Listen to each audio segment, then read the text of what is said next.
నమస్కార్ ఓం channel ప్రేక్షకులకు అందరు కూడా నమస్కారాలు.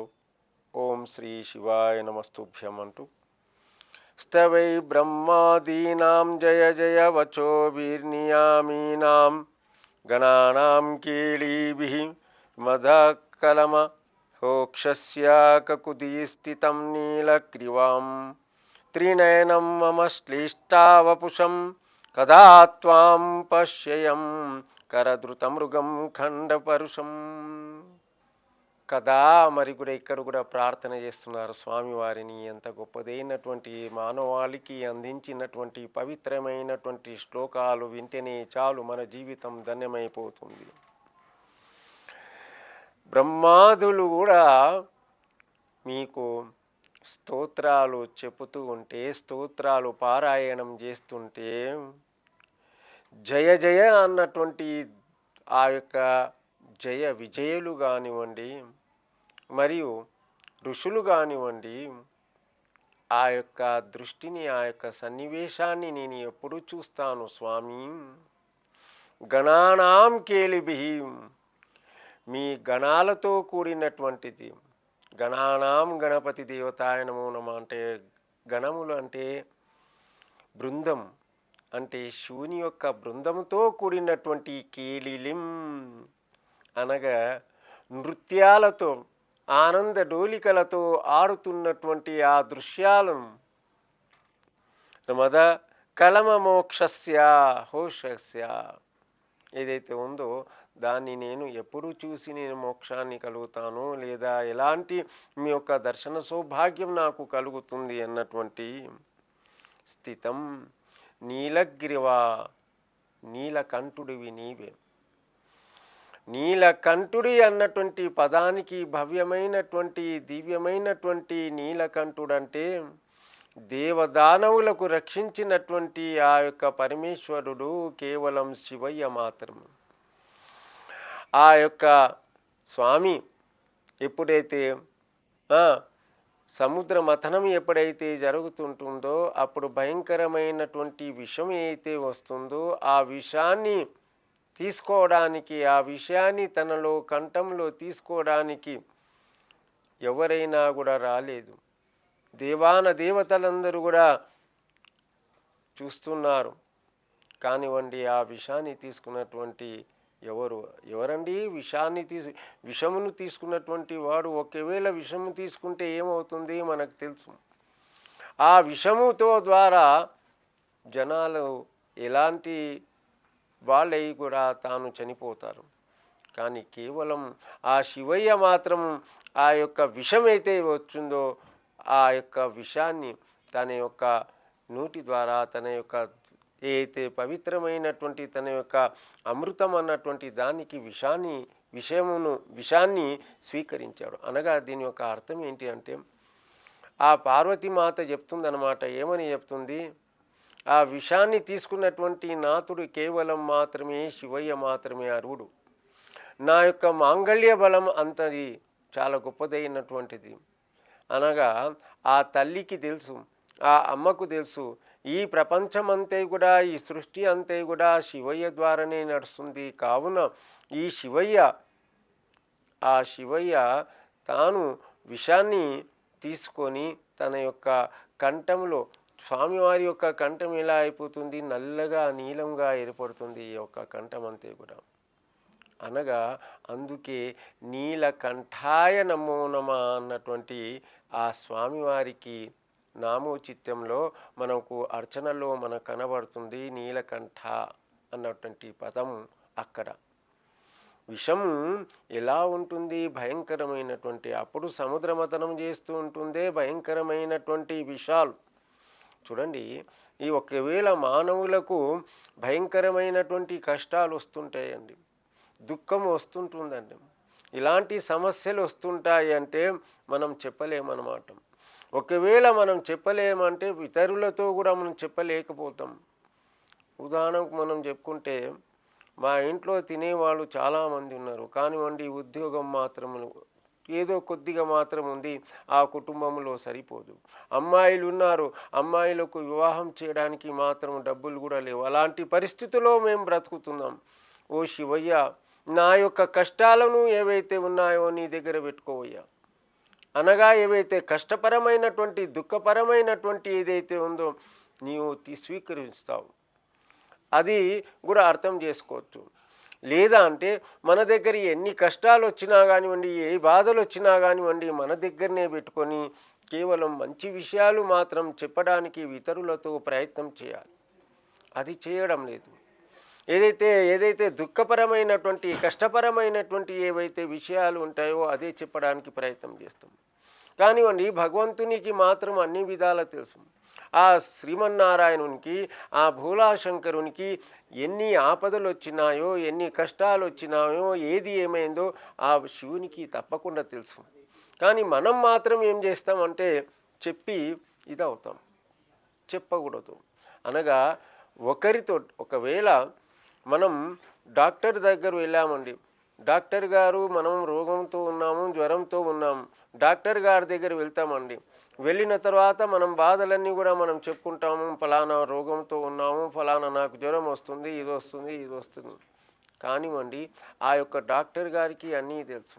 ఇతనికి ఎలాంటి రోగంతో బాధపడుతున్నాడు అన్నటువంటి తాను చూసి తగినటువంటి మందులు ఇవ్వడానికి ప్రయత్నం చేస్తాడు.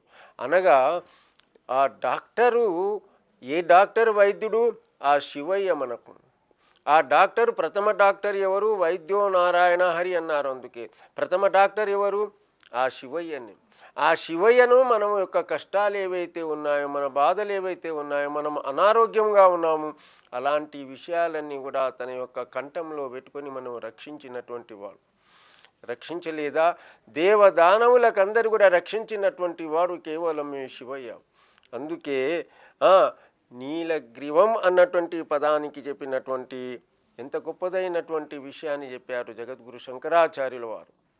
కేవలం ఆ స్వామి ఈ యొక్క సృష్టిని రక్షించినటువంటి వాడు కేవలం లయస్వరూపమైనటువంటి ఆ యొక్క శివయ్య మాత్రమే అంటూ చెప్పినటువంటి విషయంలో మనకు ఆనందపరమైనటువంటి నృత్యాలు చేస్తూ ఎవరు శివగణాలన్నీ కూడా నృత్యాలు చేస్తూ ఆనందంతో తాండవాలు చేస్తుంటారు. శివుడు కూడా మనకు ఆనంద తాండవం కానివ్వండి, అనేకమైనటువంటి లాస్యాలతో కూడినటువంటి నృత్యాలు కానివ్వండి, ఆ శివాని మరి శివయ్య ఇద్దరు కూడా కైలాసంలో నృత్యం చేసినటువంటి మనకు అనేకమైనటువంటి శివతాండవం అన్నటువంటి తాండవంతో మనం చూస్తూనే ఉన్నాం, వింటున్నాం. అంటే సాక్షాత్తు ఎవరు రచించినటువంటి శివతాండవం అన్నటువంటి ఎవరు?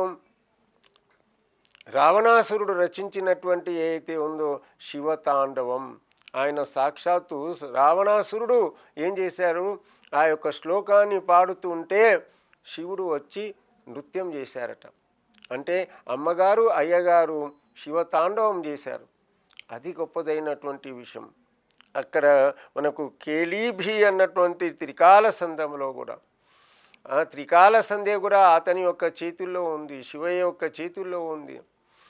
త్రికాల సంధ్య అంటే ఉదయం పూట ఎలా ఉండాలి, మధ్యాహ్నం సమయంలో ఎలా ఉండాలి, సాయంత్రం పూట ఎలా సమయంలో ఉండాలి అన్నటువంటి విషయం కూడా స్వామిగారి యొక్క చేతుల్లోనే ఉంది, ఆ యొక్క శివయ్య చేతుల్లోనే ఉంది.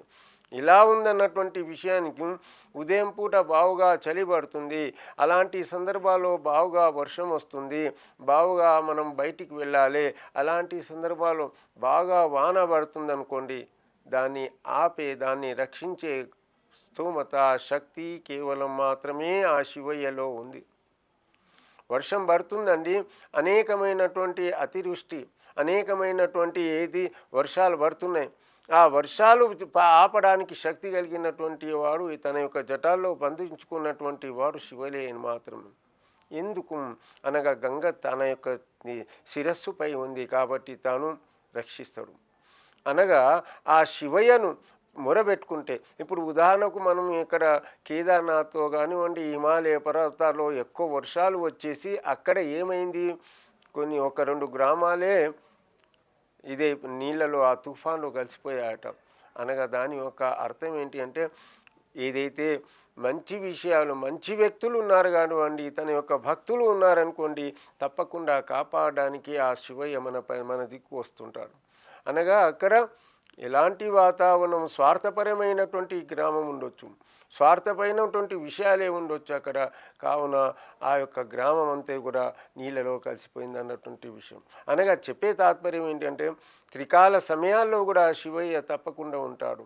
ఆ శివయ్యను మనం తప్పకుండా ఈ యొక్క త్రికాల సంధ్యలో ఈ తప్పకుండా స్వామివారిని మనం జ్ఞాపకం చేసుకోవడం అంటే ఉదయం పూట కానివ్వండి, మధ్యాహ్నం పూట కానివ్వండి, సాయంత్రం పూట కానివ్వండి, ఈ కానివ్వండి కాదు తప్పకుండా భోజనం చేస్తున్నాము, భోజనం చేస్తుంటే ఓ స్వామి ఈ ప్రసాదము నాది కాదు నీది అన్నటువంటి భావన. ఈ అన్నం ఏదైతే ఉంటున్నామో అది నాది కాదు మీది అన్నటువంటిది. మన ఇంట్లో ఒకవేళ మన అమ్మ కానివ్వండి, మనలో ఉన్నటువంటి సతీమణి కానివ్వండి, ఎవరైనా కొద్దిగా ఉప్పు కారం ఎక్కువ వేసామనుకోండి, అలాంటి ఉప్పు కారం వేసిన తర్వాత మంచి బుద్ధితో ఒకవేళ తీసుకొని మనం తిన్నట్లయితే అది అమృతం కనిపిస్తుంది, అది బాగుంది అనిపిస్తుంది. అనగా దీని యొక్క అర్థం ఏంటి అంటే భార్యాభర్తలో ఉన్నటువంటి ప్రేమ, ఆ ప్రేమలో ఏమవుతుందంటే అన్నీ కూడా మర్చిపోతారు. అనగా భర్తలో ఉన్నటువంటి ప్రేమ భార్యకు ఉన్నది, భార్యలో ఉన్నటువంటి ప్రేమ భర్తకు ఉంది. కావున అక్కడ అన్నీ కూడా మర్చిపోతారు. ఒకవేళ ఏదో కొన్ని సందర్భాల్లో ఇద్దరిలో కొద్దిగా కలహాలు వచ్చాయనుకోండి, కొద్దిగా అయినా కానివ్వండి ఏమైనా అయితే అక్కడ ఇద్దరిలో కొట్లాటలు అవుతాయి. దానికి కారణం ఏంటిది? ప్రేమ.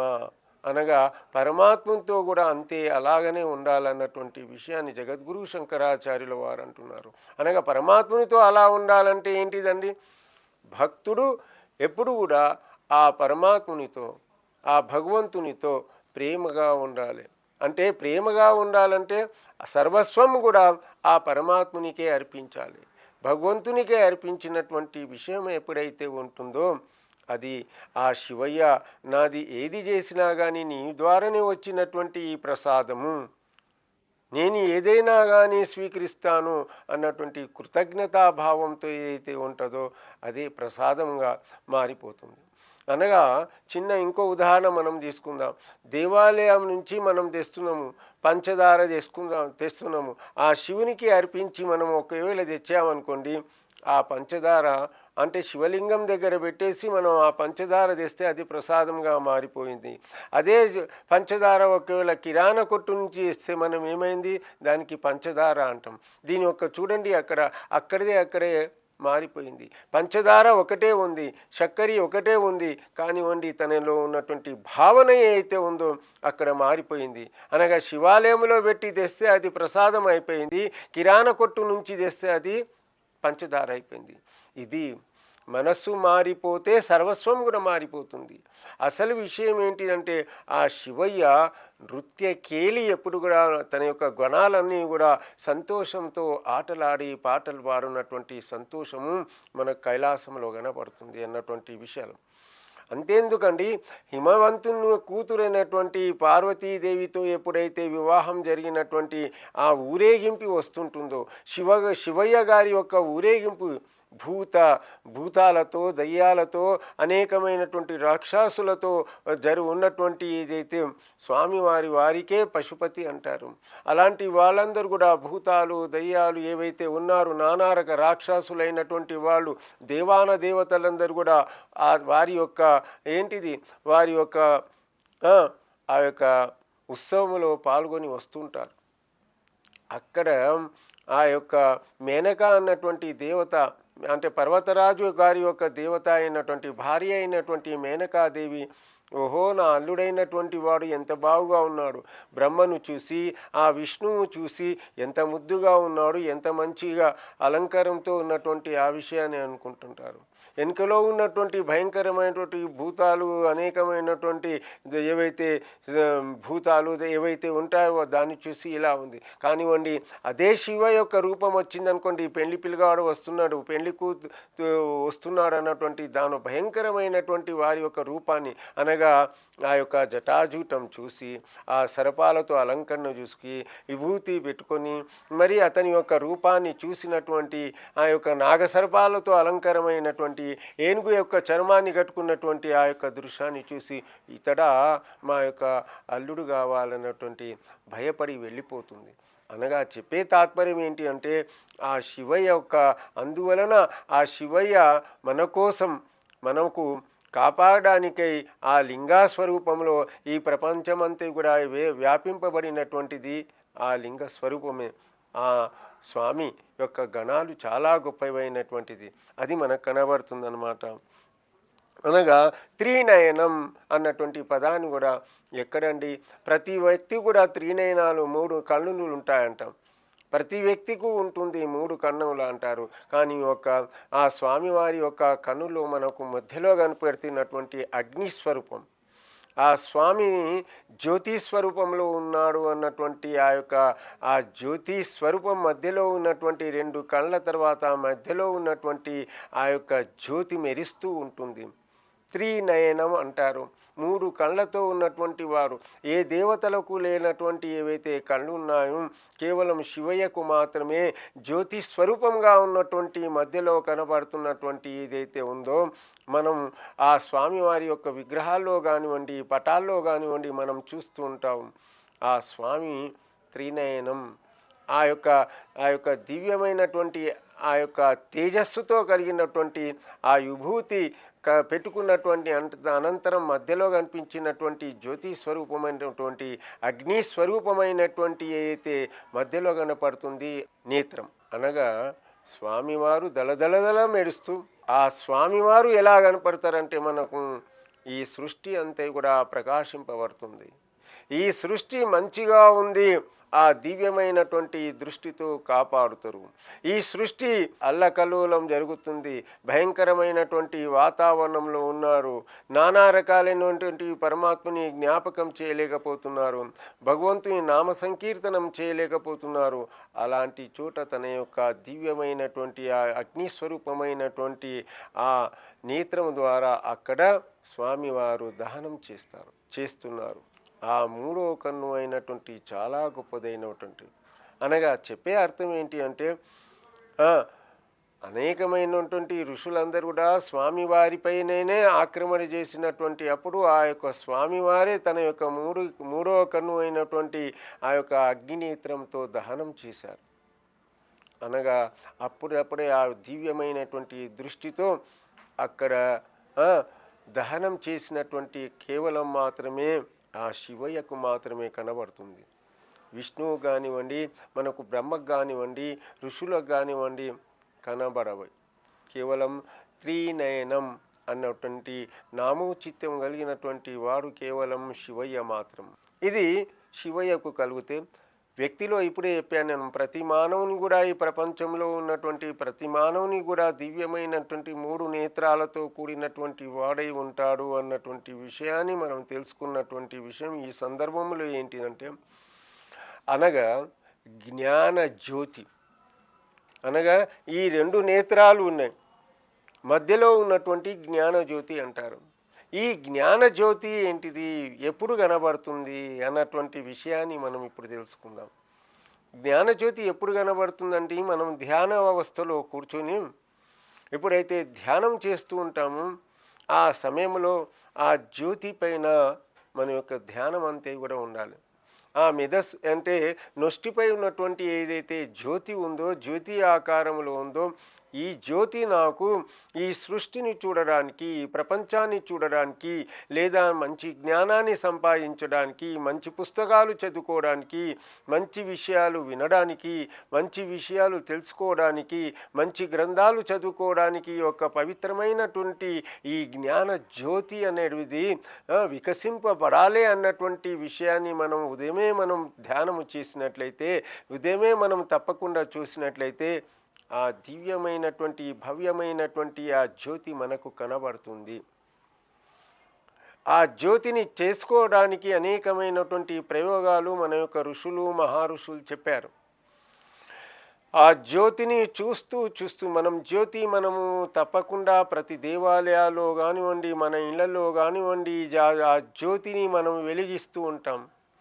ఆ జ్యోతిని వెలిగించిన తర్వాత తదేక దృష్టితో ధ్యానమంతే కూడా ఆ జ్యోతిపైనే, ఆ అగ్ని స్వరూపమైనటువంటి ఆ జ్యోతిపైనే మనం పెట్టుకుంటే తప్పకుండా ఆ జ్యోతి మనకు ఆ నొష్టిపై ఉన్నటువంటి మూడవ జ్యోతి ఏదైతే ఉందో దాంట్లో మనకు కనబడుతుంది. అది జ్యోతి స్వరూపం అంటే. అంటే జ్ఞానపరమైనటువంటిది. మంచి విషయాల కోసం, భగవంతుని కోసం ఏదైతే దృష్టి ఉంటుందో అది జ్ఞానపరమైనటువంటి విషయాలు. అదే జ్యోతి. ఆ జ్యోతి మనకు కనబడదు. ఆ జ్యోతి ఏదైతే ఉందో దివ్యమైనటువంటిది, భవ్యమైనటువంటి ఆ జ్యోతి జ్ఞానపరమైనటువంటిది. జ్ఞానాన్ని ఇవ్వడానికే. అంటే జ్ఞానాన్ని ఇవ్వడానికే అంటే మంచి మార్గాలు, సన్మార్గంలో వెళ్ళడానికి, మంచి మార్గంలో మనం వెళ్ళడానికి, మంచి విషయాలు మనం చదువుకోవడానికి, పైవారిగా పెద్దవారిగా కావడానికి ఏదైతే మనం జ్ఞాన జ్యోతి ఏదైతే ఉందో అందుకే జ్ఞాన జ్యోతి అన్నారు. జ్ఞానము కన్నా మించినటువంటిది ఏదీ లేదు. జ్ఞానం స్వర్గానికి నిచ్చెన అన్నారు, అజ్ఞానం దేవుని శాపం అన్నారు. ఎందువలన అన్నారు అన్నటువంటి విషయానికి, జ్ఞానం స్వర్గానికి నిచ్చెన, అజ్ఞానం దేవుని శాపం అనగా మనం తెలుసుకోవాల్సింది ఏంటిదంటే జ్ఞాన జ్యోతి ఎప్పుడు కూడా మనం వికసింపజేస్తూ, ఆ జ్ఞాన జ్యోతి ఎప్పుడు కూడా మెరుస్తూ, ఆ జ్ఞాన జ్యోతి ఎప్పుడు కూడా వెలుతురుగా ఉంటూ, ఆ జ్ఞాన జ్యోతి ఎప్పుడు కూడా వెలుగుతూ ఉండాలి. ఎప్పుడైతే నిద్రలో కూడా ప్రతి వ్యక్తి కూడా ఆ జ్ఞాన జ్యోతిని అనగా జ్ఞానాన్ని సంపాదించడానికే ప్రయత్నం చేయాలి ప్రతి వ్యక్తి కూడా. శివయ్య ఆ కాలము నుండి దేవాన దేవతలందరూ కూడా ప్రార్థన చేశారంటే శివయ్యలో ఉన్నటువంటి మూడవ జ్యోతి చాలా గొప్పదైనటువంటి. శివయ్యలో ప్రత్యేకత అదే ఉంది. త్రినయనం అన్నటువంటి విషయాన్ని చెప్పినటువంటి ఆ శివలో ఉన్నటువంటి గొప్పదైనటువంటి అంశం ఇది. జగద్గురు శంకరాచార్యుల వారు చెప్పినటువంటి మహామంత్రాల్లోకి వెళ్ళా ఉన్నటువంటి మహామంత్రమే అయితే ఉందో ఇది జ్యోతి స్వరూపం అన్నటువంటి. మరియు త్వాం కరధర మృగధరం అన్నటువంటిది శివయ్యలో చేతిలో ఉన్నటువంటి ఏదైతే ఉంటుందో మృగధరం, జింక యొక్క మృగాన్ని పట్టుకున్నటువంటి వారు, సర్పాలు ఉన్నటువంటి వారు, మరియు వారు చర్మాన్ని ధరించినటువంటి వారు ఆ శివయ్య. ఆ శివయ్యను నేను తప్పకుండా ఎప్పుడు దర్శనం చేసుకుంటాను, ఎప్పుడు వారి యొక్క దివ్యమైనటువంటి విగ్రహాన్ని నేను దర్శనం చేసుకుంటాను అన్నటువంటి విషయాన్ని చెప్పినటువంటి జగద్గురు శంకర కదా అన్నటువంటి పదాన్ని చెప్పారు. కదా అంటే ఎప్పుడు నేను దర్శనం చేసుకుంటానన్నటువంటి విషయాన్ని చెప్పారు. కావున భగవద్ బంధువులారా, నేను చెప్పే విషయం ఏంటి అంటే మనలో ఉన్నటువంటి దివ్యమైనటువంటి భవ్యమైనటువంటి జ్ఞానపరమైనటువంటి జ్యోతిని వెలిగిస్తూ కూడా ఆ స్వామిని ఆ యొక్క జ్ఞానాన్ని ఇచ్చినటువంటి పరమాత్ముడు ఎవరైతే ఉన్నాడో అతడే జ్ఞానాన్ని ఇచ్చినటువంటి వాడు. అందుకే అజ్ఞానం అన్నటువంటి మనం తీసేసి జ్ఞానాన్ని ఇచ్చినటువంటి దేవాన దేవుడు అన్నటువంటి వారు కేవలం మాత్రమే ఆ శివయ్య. ఆ శివయ్యకే ప్రార్థన చేస్తూ ఎప్పుడు దర్శనం చేసుకోవాలి అన్నటువంటి విషయాన్ని చెప్పినటువంటి వారు ఆ జగద్గురు శంకరాచార్యుల వారికి మరీ శతకోటి వందనాలు చేసుకుంటూ నమో నమః అంటూ నమస్కారాలు.